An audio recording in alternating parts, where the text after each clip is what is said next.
नमस्कार दोस्तों, स्वागत है एक बार फिर आपके अपने YouTube चैनल जीवा स्टडी पर। मैं वरिष्ठ अध्यापक मुकेश कुमार जांगड़े आपका स्वागत करता हूं। तो इस वीडियो में अपन बात करेंगे राजस्थान थर्ड ग्रेड अध्यापक भर्ती परीक्षा, जिसको अपन रीट मेंस कहते हैं। इस वीडियो में चर्चा के दो बिंदु रहेंगे। एक तो जो कल से एक पोस्ट वायरल हो रही है कि लेवल 1 की ये कोई भर्ती है, पूरी भूतपूर्व बैकलॉग डाल रखी है जनरल और हर कैटेगरी में, तो इसकी सच्चाई जानने की कोशिश करेंगे। दूसरी बात कि लेवल 2 या लेवल 1 का कोई भी विद्यार्थी जो है दो अलग अलग सब्जेक्ट से कैसे अप्लाई कर सकता है, क्या रूल रहने वाले हैं, वो भी मैं आपको बात कर जो है इस वीडियो में बताऊंगा।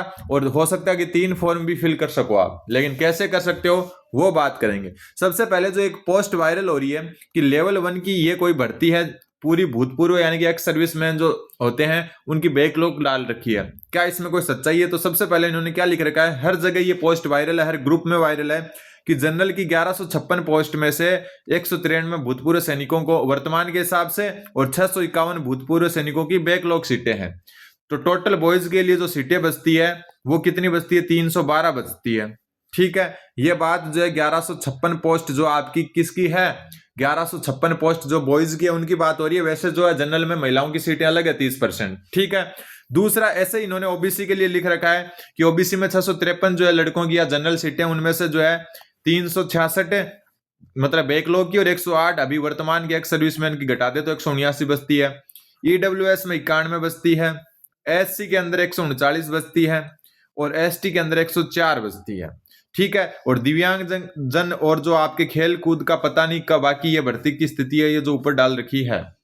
ठीक, ये एक पोस्ट वायरल हो रही है जिसमें जो है जनरल में जो आपकी बॉयज की सीटें, बॉयज का मतलब हो गई जो जनरल सीटें वो 312 बताई गई है, ओबीसी में जो जनरल सीटें वो 179 बताई गई है महिलाओं को हटाकर, ईडब्ल्यूएस में 91 बताई गई है, एससी में 139 और एसटी में 104। तो इसमें सच्चाई क्या है? तो ये जो है ना आपकी 50% सच्चाई है। ठीक है, कितनी? 50% सच्चाई है। कारण क्या है कि सही भी बात है ये, लेकिन गलत भी बात है। कैसे? सही बात ये है कि मान लो कि बैकलॉग में इतने भूतपूर्व सैनिक, जैसे जनरल की बात करें, एक एग्जांपल देता हूं कि 651 बैकलॉग की और 193 फिलहाल वाली एक्स सर्विसमैन है। अगर ये कुल मिला के 651 और ये 200 भी माने तो ये हो जाएगी 850 सीटें लगभग, किसकी? एक्स सर्विसमैन की। लेकिन ये एक्स सर्विसमैन से तभी भरी जाएगी जब 850 एक्स सर्विसमैन जिन्होंने बीएसटीसी कर रखी है, जिन्होंने रीट पात्रता कर रखी है, ठीक है, और जो है अभी जो थर्ड ग्रेड एग्जाम होगा उसको क्या करेंगे? क्वालिफाई करेंगे, तब जाके जो है ये सीटें इनको मिलेगी। वरना ये सीटें सभी की सभी आपको जो है बॉयज या जो भी गर्ल्स है यानी कि जनरल को ही मिलने वाली है। ठीक है, वापस ध्यान रखें, एक्स सर्विसमैन का मतलब यह है कि अगर उस भर्ती में एक्स सर्विसमैन नहीं मिलते हैं तो सेम भर्ती में उसको जनरल से भर दिया जाएगा और अगली भर्ती में उसको बैकलॉग कर दिया जाएगा। ऐसा नहीं है कि उनको किसी से फिल नहीं करेंगे, ये थोड़ा सा ध्यान रख लें। जैसे ओबीसी है, ठीक है, ओबीसी में मान लो कि 366 बैकलॉग की है एक्स सर्विसमैन की और 108 वर्तमान है। इन दोनों को अगर अपन अप्रोक्सीमेट माने तो 470 के आसपास सीटें हैं। ठीक है, लेकिन अगर 470 वैसे ओबीसी में मिल जाते हैं 470 एक्स सर्विसमैन, अगर 470 में से मान लो 100 एक्स सर्विसमैन मिल गए तो ये 370 पोस्ट जो बच गई ना वो वापस जो है नॉर्मल जो स्टूडेंट है उन्हीं से भरी जाएगी। मतलब इनसे कटेगी नहीं, वो 653 में से कट नहीं होगी।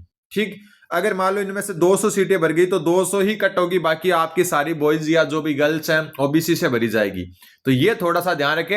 एक्स सर्विसमैन जिन्होंने बीएसटीसी कर रखी है, फिर रीट पात्रता पार कर रखी है, वो जो एक्स सर्विसमैन जो थर्ड ग्रेड को भी पार करेंगे उनको जरूर ये सीटें अपनी कैटेगरी से मिलेगी, ओबीसी वाले को ओबीसी से और जनरल वाले को जनरल से। लेकिन इसका मतलब ये नहीं है कि ये सारी सीटें मिले। हाँ, कोई चांस हो तो क्या पता 470 की 470 मिल जाए, लेकिन जरूरी नहीं है।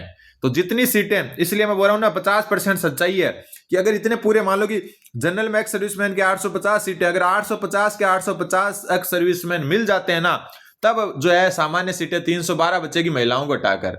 ठीक है, तो ये 50% सच्चाई है। तो आप ये उम्मीद रखें इतने भूतपूर्व सैनिक जो है 850 भूतपूर्व सैनिक मिले या नहीं मिले कोई जरूरी नहीं है। ठीक है, क्योंकि पहले आर्मी में सेवा देना, उसके बाद में बीएसटीसी करना, उसके बाद में जो है आपका रीट पात्रता करना, फिर जाके या इतने में वो सेकंड ग्रेड या फर्स्ट ग्रेड या पटवारी कहीं ना कहीं लग ही जाते हैं। ठीक है, तो वो थोड़ा सा आपको ध्यान में रखना है। ठीक है, दूसरी अब बात करने वाले अपन की एक जो विद्यार्थी है वो 2 या 3 फॉर्म कैसे फिल कर सकता है, चाहे वो लेवल 1 का हो चाहे लेवल 2 का हो। चलो वो बात करते हैं। अब जो रूल है आपका वो है कि संबंधित विषय के लिए कैसे फॉर्म फिल कर सकते हैं, तो सामाजिक अध्ययन के अध्यापक के लिए अभ्यर्थी को वैकल्पिक विषय के रूप में इतिहास, भूगोल, अर्थशास्त्र, राजनीति विज्ञान, समाजशास्त्र, लोक प्रशासन, दर्शन शास्त्र, लेखा शास्त्र, आर्थिक एवं वित्तीय प्रबंधन और बैंकिंग एवं व्यावसायिक अर्थशास्त्र में से कम एक विषय के साथ स्नातक या समतुल्य परीक्षा उत्तीर्ण होना चाहिए।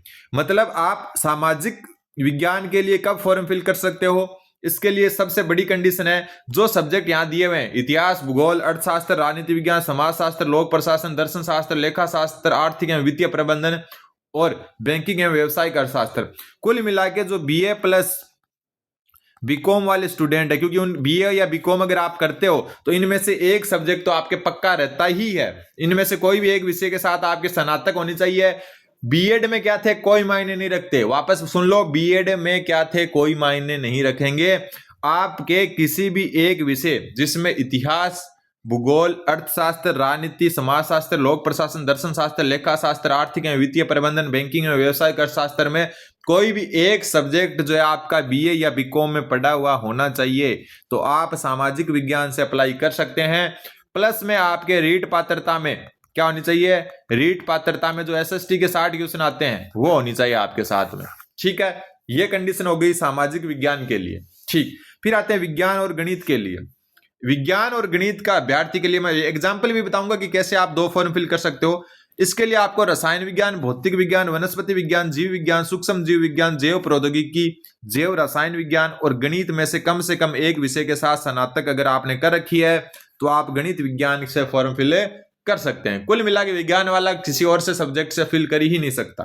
फिर अंग्रेजी अध्यापक के लिए आपके जो है अभ्यर्थी को वैकल्पिक विषय के रूप में, ना कि ऑप्शनल होनी चाहिए, ऐसा नहीं है कि जो कंपलसरी इंग्लिश है वो नहीं चलेगी, के तत्संबंधी अंग्रेजी विषय के साथ स्नातक, मतलब आपके इंग्लिश लिटरेचर नाम से या इंग्लिश के नाम से वैकल्पिक विषय होना चाहिए। ठीक है, ऐच्छिक होना चाहिए, ना कि आपका कंपलसरी होना चाहिए। और हिंदी के लिए हिंदी होना चाहिए। वैसे ही जो है संस्कृत के लिए संस्कृत होना चाहिए, लेकिन संस्कृत सब्जेक्ट जो है आपके संस्कृत डिपार्टमेंट वाली में आप फिल नहीं कर सकते। संस्कृत सब्जेक्ट वाले स्टूडेंट संस्कृत डिपार्टमेंट में जो है सामान्य रूप से भाग नहीं ले सकते, तो उनके लिए वैकेंसी है ही नहीं संस्कृत सब्जेक्ट वालों के लिए। तो ये आपको थोड़ा सा ध्यान में रखना है। हिंदी के लिए हिंदी। अब एक एग्जाम्पल बताता हूं। ठीक है, अगर इंग्लिश और हिंदी से बढ़ना तो आपके बीए में जो है ना हिंदी या इंग्लिश वैकल्पिक विषय रहना चाहिए।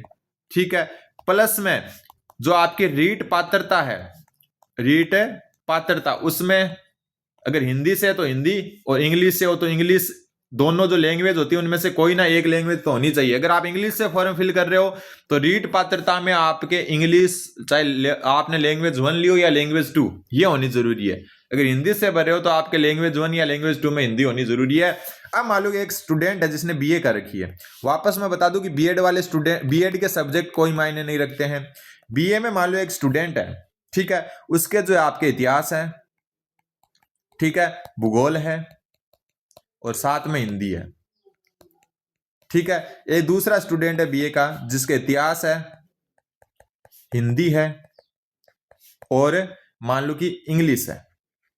ठीक है, एक तीसरा स्टूडेंट है बीए का जिसके मान लो बीकॉम वाले सिर्फ सामाजिक से दे सकते हैं, सिर्फ बीकॉम वाले सिर्फ और सिर्फ यहां से दे सकते हैं। उसके जो है इतिहास है, ठीक है, हिंदी है और कई ऐसे भी होते हैं ना जिनके मैथ होती है बीए में, क्योंकि आर्ट्स में भी मैथ होती है। ये 3 प्रकार के स्टूडेंट हैं, इनको समझो। लेवल 1 वालों को भी मैं बताऊंगा। ये किससे फिल कर सकता है? ऊपर वाले में से सामाजिक अध्ययन से कर सकता है। ये यहां से इतिहास की वजह से ये सामाजिक अध्ययन से कर सकता है। किससे कर सकता है? सामाजिक अध्ययन से कर सकता है, लेकिन उसके रीट पात्रता में भी एसएसटी होनी चाहिए। ठीक है, भूगोल एक सब्जेक्ट आ गया इतिहास भूगोल में से, ठीक है, लेकिन यहाँ हिंदी भी है तो ये हिंदी से भी फिल कर सकता है फॉर्म। कहां से? हिंदी से। बस उसके रीट पात्रता में लैंग्वेज 1 या लैंग्वेज 2 में से एक हिंदी रहनी चाहिए। दूसरे वाला देखो, इतिहास की वजह से कहां से कर सकता है? सामाजिक अध्ययन से कर सकता है। हिंदी की वजह से वो हिंदी से अप्लाई कर सकता है और इंग्लिश की वजह से वो इंग्लिश से भी अप्लाई कर सकता है। और रीट पात्रता की शर्त यह रहेगी कि आपके हिंदी, इंग्लिश और एसएसटी तीनों आपके होनी चाहिए। मतलब 60 क्वेश्चन सब्जेक्ट वाले एसएसटी के और लैंग्वेज 1 और लैंग्वेज 2 में से कोई भी हिंदी और इंग्लिश होनी चाहिए, तब आप इस कॉम्बिनेशन से तीनों से अप्लाई कर सकते हो। फिर एक बीए वाला स्टूडेंट है, उसके इतिहास है, उसके हिंदी है और मैथ है। यहाँ पर वो मैथ से अप्लाई कर सकता है, लेकिन उसके लिए आपके रीट पात्रता में भी मैथ होनी चाहिए। रीट पात्रता में साइंस मैथ अगर आपने कर रखी है तो आप यहाँ से मैथ से भी भर सकते हो, हिंदी से भर सकते हो, लेकिन इतिहास से नहीं भर सकते, क्योंकि आपने जो है रीट पात्रता में अगर साइंस मैथ ले रखी है तो ही आप मैथ से भरोगे, तो फिर इतिहास से क्यों नहीं भर सकते? क्योंकि आपकी एसएसटी नहीं है। थोड़ा कॉम्प्लिकेटेड है, लेकिन समझने की कोशिश करें। फिर बात होती है लेवल 1 वाले 2 फॉर्म कैसे फिल करें। तो लेवल 1 वाले ने अगर बीए कर रखी है या बीएससी कर रखी है, मतलब अगर ग्रेजुएशन कर रखी है, तो आप लेवल 1 का तो बीएसटीसी के आधार पर भर ही सकते हो, और लेवल 2 का आप जो है बीएसटीसी प्लस बीएड के आधार पर बीएसटीसी प्लस ग्रेजुएशन या यूजी कह सकते हैं हम, यूजी के आधार पर भर सकते हो, और बाकी रूल यही रहने वाले हैं। तो ऐसे आप 2 सब्जेक्ट से भी फॉर्म फिल कर सकते हो। और आरक्षण वाली बात मैंने बता दी, बैकलॉग में तभी जाएगी जब उतने कैंडिडेट एक्स सर्विसमैन के मिलेंगे। पिछली बार नहीं मिले थे, तभी वो बैकलॉग में आई थी। उम्मीद है आपको समझ में आए होंगे। चैनल पर सब जो नए हैं तो चैनल को सब्सक्राइब करें। धन्यवाद। बने रहें जुआ स्टडी के साथ।